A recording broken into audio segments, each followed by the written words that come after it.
So, like, are you happy or mad? Yes! Hi! Victory puppy! Plant the parade! I have no idea what I'm doing. Congratulations, Ellie! This team is ruining my life!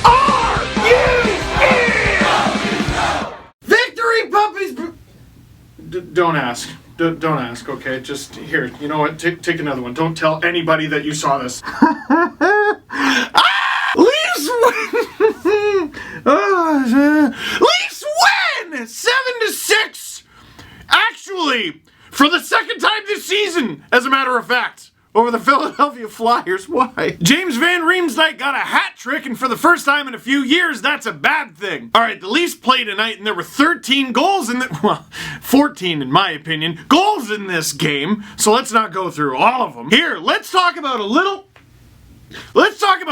thing called perception. Let's talk about a team that on paper was pretty heavily favored and was playing on home ice. But in that game on home ice that they were heavily favored in, they found themselves down 3 goals. Which was a shame because it looked like that team down 3 goals on home ice was about to lose their 3rd straight game. Now, how should you remember that game? The way it was played or the end result? The responsible thing to do if you're the GM, the coach, the analytics department is to look at the how and not the end result. How do we get here? How do we be better? Let's figure that out. As a fan, I'm concerned with the how, but first and foremost, I want the result. And sorry, just to clarify, the hockey game I'm referring to is the Boston Bruins winning Game 7 in 2013. I know, I'm sorry to bring it up, but there's a point! Bruins fans know all about the 4-1 deficit. That's part of the story. But I'm willing to bet they all look back on it fondly. I never hear Bruins fans talk about the deficit. I only hear about the comeback. Now, this was a comeback, but it was in a regular season game against the Philadelphia Flyers. But you know what? It was a game where they needed a win. You know the saying, they don't ask how, they ask how many?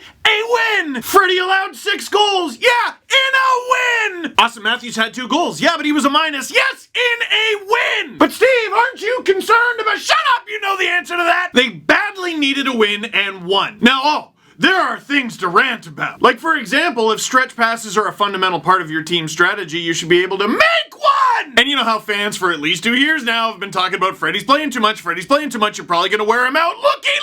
I ranted about this on yesterday's podcast. Freddie don't look right. Also, Freddie admittedly played through injury in December. Yes, home ice advantage in the first round would be lovely, but any ice in the second round at all would be even better. Lock Freddie in a pantry until he's better. Let's somehow talk about the game. Also, hey, real quick, Flyers fans, if I were you, I'm so sorry. That's not an if I were you, that's an if I were me. I'm so sorry. Also, the Leafs really needed a win, and your team beat my team in the playoffs when I was a kid, and I hold a grudge. Listen, if I were you, I'd be focused on the future, because somehow Brian Elliott was both the Flyers' best and worst player in this game. Leafs got like 50 shots, so maybe we let it slide. The Flyers can score goals. They've been able to score goals. They can't get stops. Hopefully next year, a tandem of Cam Talbot and Carter Hart can get the job done. So all at the same time, pretty soon, I think the Flyers are going to have a great mix of vets, guys just hitting their prime, and young players getting even better. Who knows what the draft lottery holds? And finally, mercifully, goaltending. And gritty. You'll be fine. All right, let's somehow dissect that. The Leafs greatly outplay the Flyers in the first. And just as they announced on the broadcast, wow, the Leafs had 7 shots on that power play, but Brian Elliott shuts the door. Set play, Nolan Patrick to Jakub Voracek, blam. 1-0. Lovely. End of the period, the Leafs get another power play. They needed 1 shot. Muzzin and Nylander working it around. Finally, Muzzin to Nylander. Blast! Marleau tips it. 1-1. Listen, I know you got to take advantage of your opportunities, but the Leafs outshoot the Flyers 19-11 in the first period. They escape only with a 1-1 game, but I think that's fine. Because if you keep playing like that, you should win. That's what I talked about before the Chicago game after they fell flat against Tampa. Can they lose to Chicago as long as they play a good game? And the answer was yes. But they bloody didn't play a good game. And then they did! God, my therapist is underpaid. And then an awful thing happened. Austin Matthews get a bunch of whacks at the puck, and he scores! Yeah! On your feet! Everybody at home, you having a good time? Oh, this is why you watch, isn't it? This is why you watch the fastest game on earth! Unpredictable changes on a dime! So fun! So exciting! The play is under review.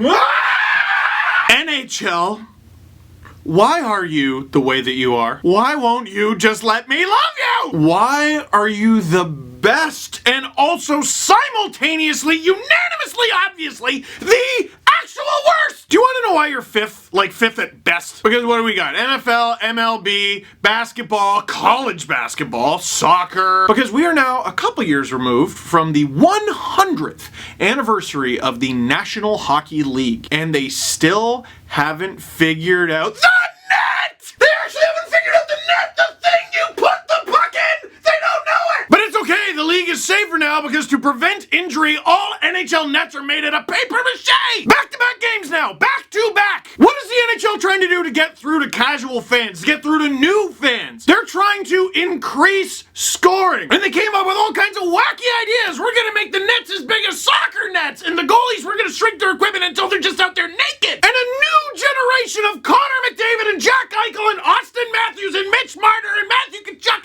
falls into their lap and increases scoring overnight. And they've made it so there is no use celebrating a goal in the National Hockey League, because you never know if it's gonna count. Was it or wasn't it goaltender interference? Well, it depends how they're feeling that day. Was it or wasn't it offside? Well, it depends if his foot was off the ice. Why does it matter if his skate was on or off the ice? Well, because we need to make sure he didn't cross an imaginary line in the sky! Is it not a penalty when the goalie knocks the net off on purpose? For sure. Well, there it is right there. Nah.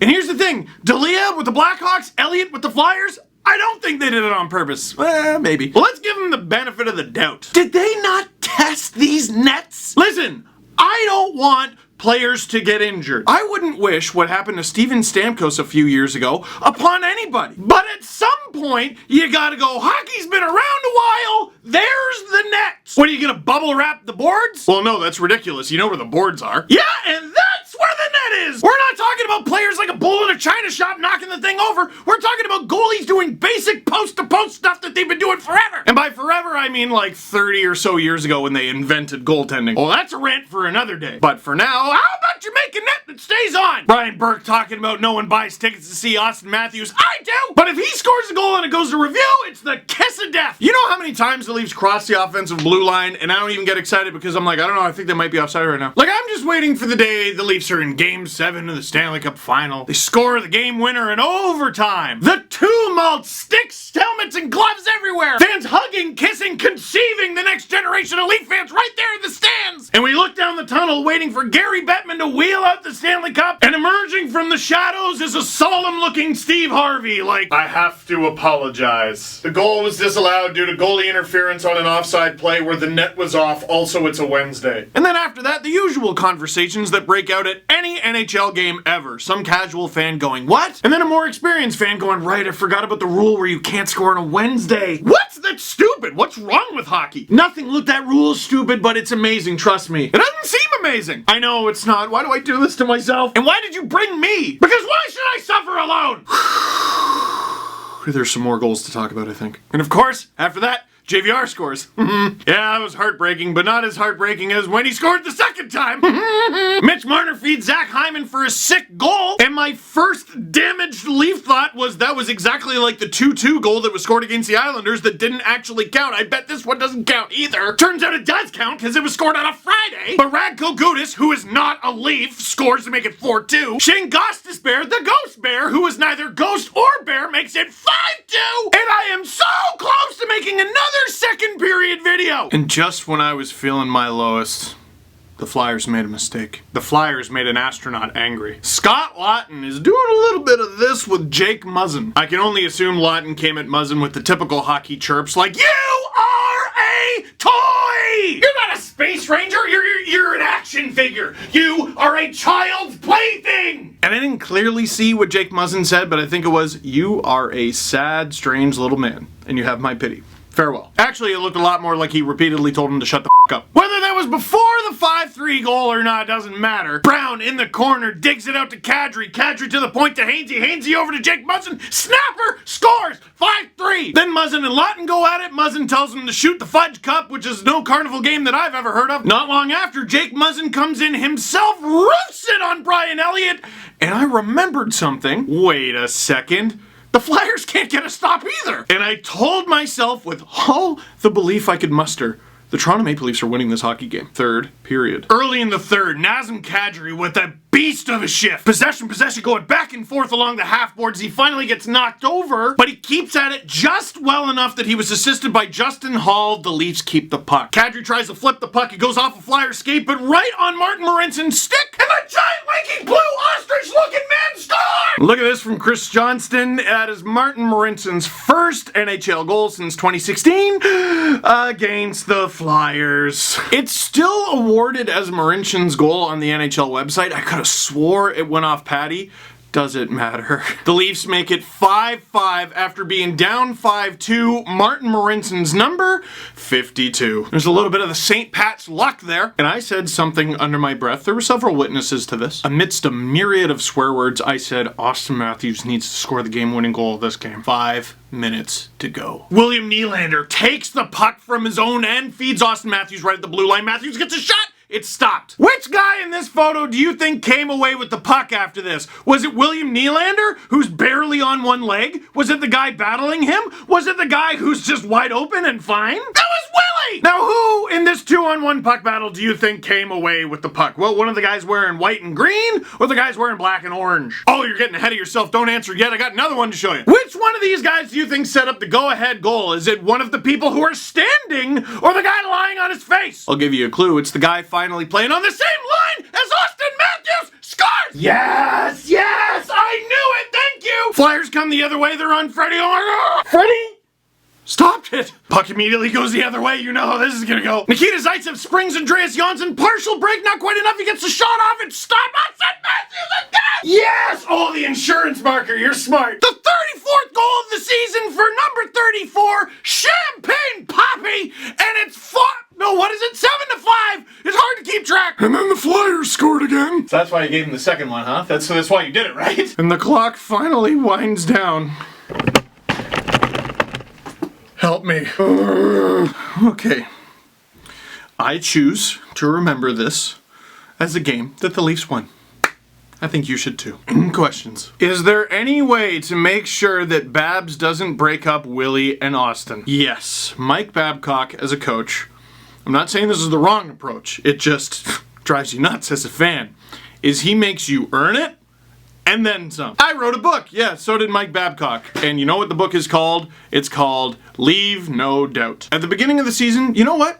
Willie wasn't ready to be Austin's line mate. I should say the beginning of his season, because that was bloody December. And then Kapanen was doing so well. And then Willie and Nas found this great chemistry, and you could have promoted Willie because he was playing well enough, but why break that up? And then Nas got hurt, but then Willie had to play center, which is not something Babcock has done for long term ever. Now they're ready. They still got some kinks to work out, but in terms of the offensive zone, they're ready. First, Willie had nothing. Then, okay, he started to get his timing back. He got his shot back a little bit. Then he found his feet. He's had his feet for a couple months now. For the last little while, he found the tenacity. Willie is ready for Austin. And don't feel too bad for Kapanen, because when he comes back, he gets to eat third lines for breakfast. Can you sign my audiobook? I'll try. Would people get off Anderson's back? He's been great all year, and he will bounce back. Andrew, I 100% agree with you. And Sparks is obviously going to get the start here against Ottawa. They have got to give Freddie some nights off. That will allow him to be the Freddie that we know and love and depend on. I don't know if it's an injury or if he's got the same flu as everybody else or if it's between the ears or what.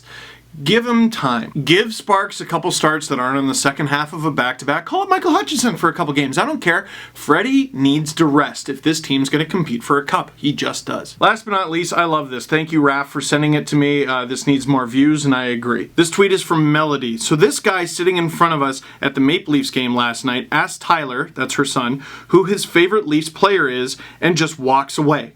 A half hour later, he comes back and gives Ty this unreal St. Pat's jersey that I can never afford as a single mother. Our jaws dropped. Whoever that was an awesome thing to do, and it reminded me of this. If I remember correctly, and it's tough because I was only 5 years old, but my first ever Leafs game live in person was February 5th, 1994. And again, I barely remember it because I was 5, but I remember these two guys sitting in front of my uncle and I gave me this stick. A lot of people have been ragging on Leaf fans lately, and it's ridiculous, as if fan bases are so different, right? There's good people, and you don't gotta buy a St. Pat's jersey for someone to be that good person. If you can afford it, that's awesome. It can be a big gesture, it can be something little.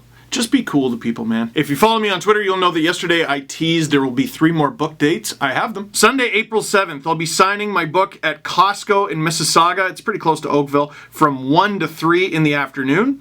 Monday, April 8th, I'll be at the Costco in London, Ontario. That's also 1 to 3. And the next day, Tuesday, something fell off my desk, April 9th, in Oshawa at the Costco, 1 to 3. So there's your London date. A lot of you are asking for it. I'm working on a Kitchener one too. I'm also working on Vancouver in June. And I want to work on more, but the playoff schedule is sort of getting in the way of things. And thank goodness, am I right? So that is it for this one. Thank you very much for watching. Click like if you like this video. Click subscribe if you really liked it. Tell all your friends.